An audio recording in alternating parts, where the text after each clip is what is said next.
خواجہ غریب نواز معین الدین چشتی اجمیری صاحب رحمۃ اللہ علیہ کے بارے میں کہ آپ ایک بڑے اللہ کے ولی تھے اور پیدائشی ولی تھے. آپ کو اللہ تعالیٰ نے پیدائش سے ہی مادرزاد ولی پیدا فرمایا تھا. آپ نے باقاعدہ علم دین سیکھا، پھر اپنے مرشد کریم کے ساتھ طویل عرصے تک آپ رہے، ریاضتیں کی، عبادات کیے، مجاہدے کیے، اور پھر آپ کو نبی کریم صلی اللہ علیہ وسلم کے حکم سے ہندوستان میں بھیجا گیا اور وہاں پہ آپ نے ہندوؤں کے درمیان تبلیغ دین فرمائی، اور اس وقت کے ریکارڈ کے مطابق تقریباً 90 لاکھ لوگوں کو مسلمان کیا. تو یہ ایکوریٹ تعداد نہیں ہوتی. کبھی کوئی آپ پہ اعتراض کرے کہ بھئی اچھا یہ بتاؤ کہ وہ اس وقت کون سی مردم شماری ہو رہی تھی. آج جدید ترین آلات ہونے کے باوجود کراچی کی آبادی کا پتہ نہیں چل رہا، اس وقت میں کیسے پتہ چل گیا کہ 90 لاکھ لوگ مسلمان ہوئے. اعتراض کرنے والے ہر طرح کا اعتراض کر سکتے. تو یہ روایات سینہ بسینہ چلتی آئی ہیں. یہ تعداد کوئی ایسی نہیں کہ ایکوریٹ پورے 90 لاکھ گنے تھے، ایسا نہیں ہے، ایک اندازہ.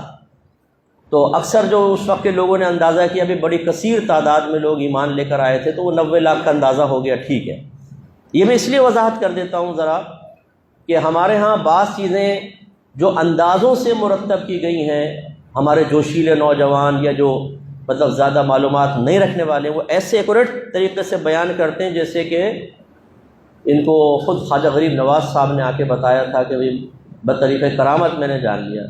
اب اس میں کیا ہوتا ہے، ان پہ ہوتا ہے پھر اعتراض ہوتا ہے تو پھر جواب نہیں دے پاتے.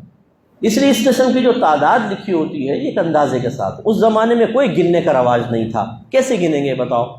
کوئی ایسا بھی نہیں تھا کہ ایک دفتر بنا لیا، جو ایمان لایا اس کا نام لکھ لیا، اس میں دوسرا لایا نام لکھ لیا، تو بعد میں جب گنے تو 90 لاکھ بن گئے.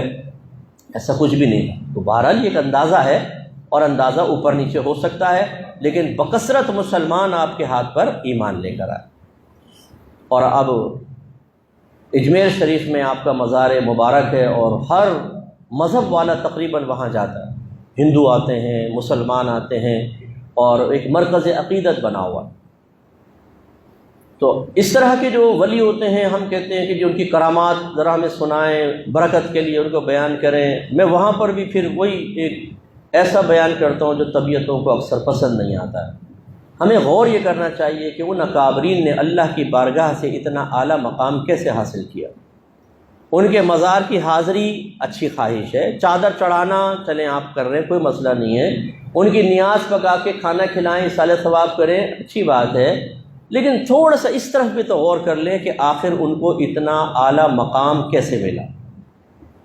اللہ تعالیٰ نے کیوں ان کو اپنی بارگاہ میں اتنا مقبول فرمایا؟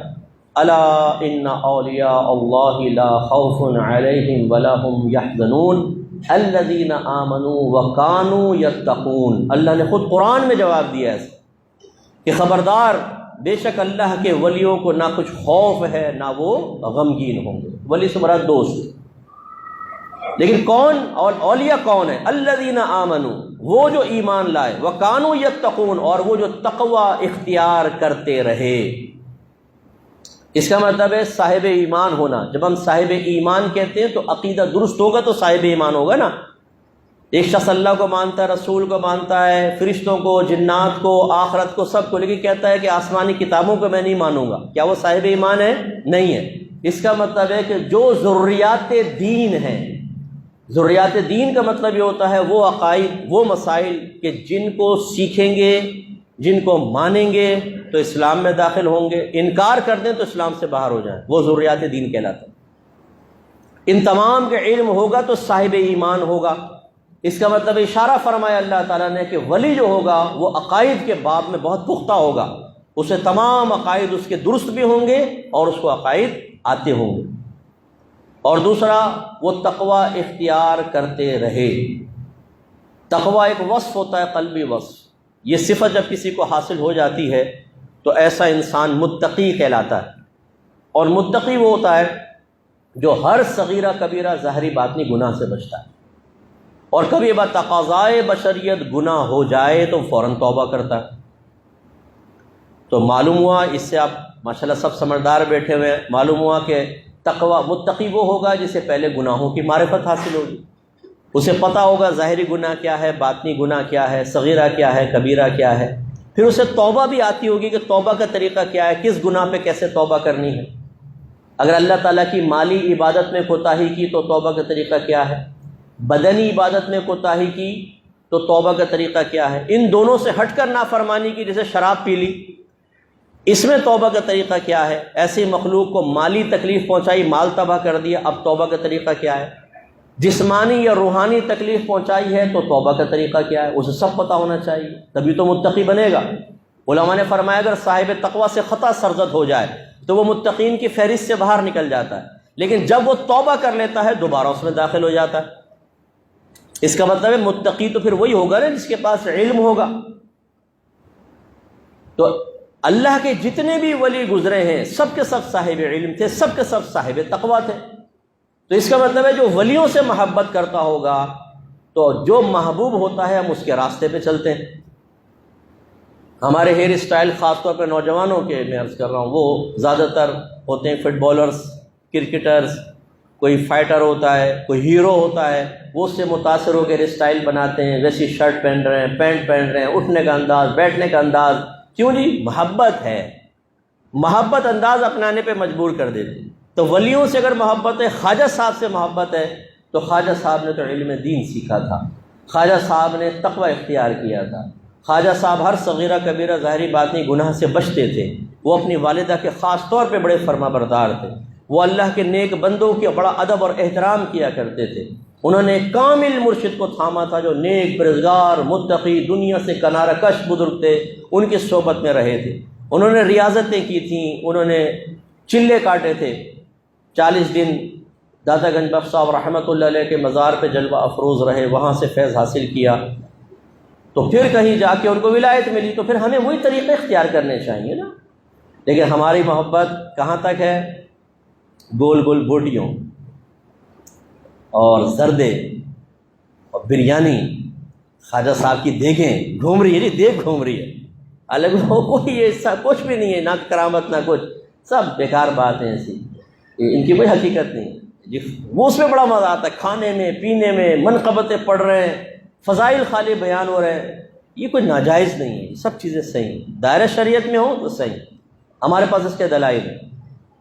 لیکن میں اللہ کا شکر ادا کرتا ہوں کہ اللہ نے ایک نیاز کھانے والے کو یہ توفیق دی کہ وہ لوگوں کو آئینہ دکھائے، اپنے ہی لوگوں کو آئینہ دکھائے۔ ہم لوگوں نے غلط روش اختیار کی ہے کہ نیاز کھائیں تو خواجہ صاحب زندہ باد، منقبتیں پڑھیں، بیانات کریں، جب ان کی پیروی کرنے کی باری آئے، ان کی سنت اپنانے کی باری آئے، ان کا طریقہ اپنانے کی باری آئے تو 2 منٹ میں عشق ہوا ہو جائے، پھر کہیں خواجہ صاحب یہ سب آپ کو مبارک، اتنے کام کر تو لیے، منقبت پڑھی ہے، بیان کیے ہیں، اس میں بیٹھے ہیں پوری رات، دیگے کی دیگے کھا گئے ہم لوگ، چٹ کر گئے، اتنا بڑا کام کوئی معمولی کام ہے؟ آپ نے 90 لاکھ لوگوں کو مسلمان کیا، ہم 90 لاکھ سے زیادہ دیگے کھا گئے، کام ہے بھائی، کیسا نہیں ہے؟ باقی عمل وہ تو بس آپ کی محبت کافی ہے۔ میدان معاشر میں پہنچیں گے، فرشتے کہیں گے یہ کون ہے؟ خواجہ کا دیوانہ ہے۔ بھائی جنت میں ڈالو خواجہ کے دیوانے کو، دیوانہ جنت میں چلے جائے گا۔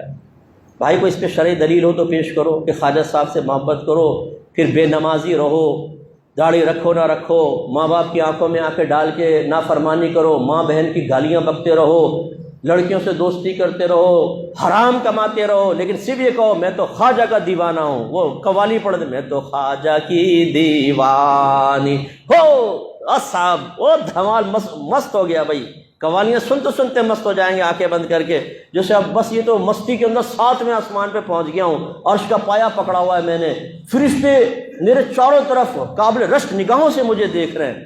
قوالی ختم ہوئی، ہوش میں آیا، ایک ماں کی گالی دی، ارے بھائی یہ کیا کر رہا ہے بھائی؟ تو ابھی تو بڑا پہنچا ہوتا 7ویں آسمان پہ، بڑا ولی کامل نظر آ رہا تھا، ابھی ماں بہن کی گالیاں بکنے لگا ہے۔ یہ شیطانی دھوکے ہیں اور کیا ہے؟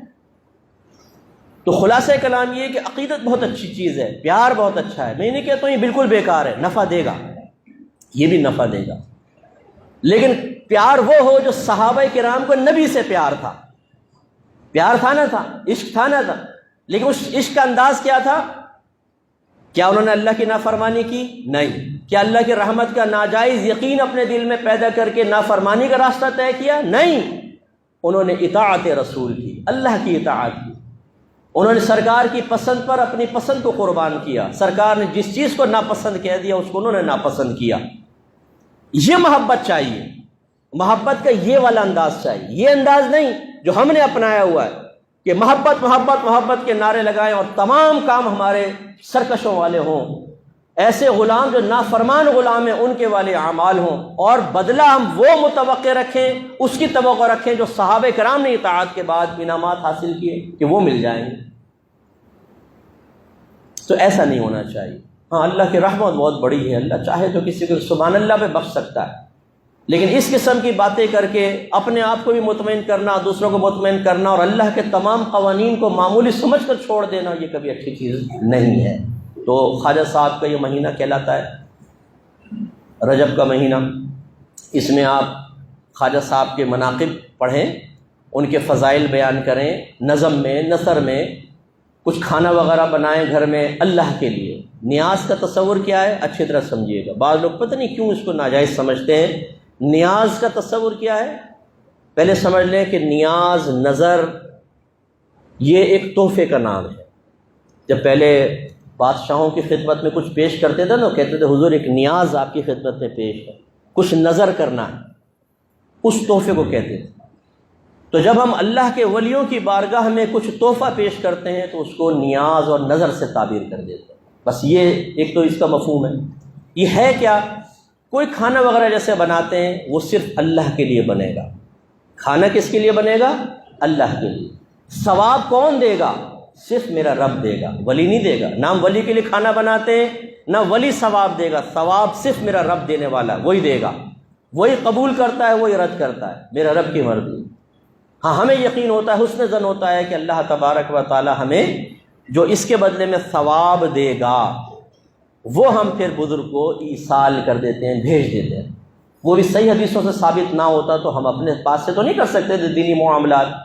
نبی کریم نے صحابہ کرام کو اجازت دی ہے کہ اپنے والدین کے لیے آپ ثواب جاریہ کریں، ان کو ثواب ایصال کریں، کثیر حدیثیں موجود ہیں۔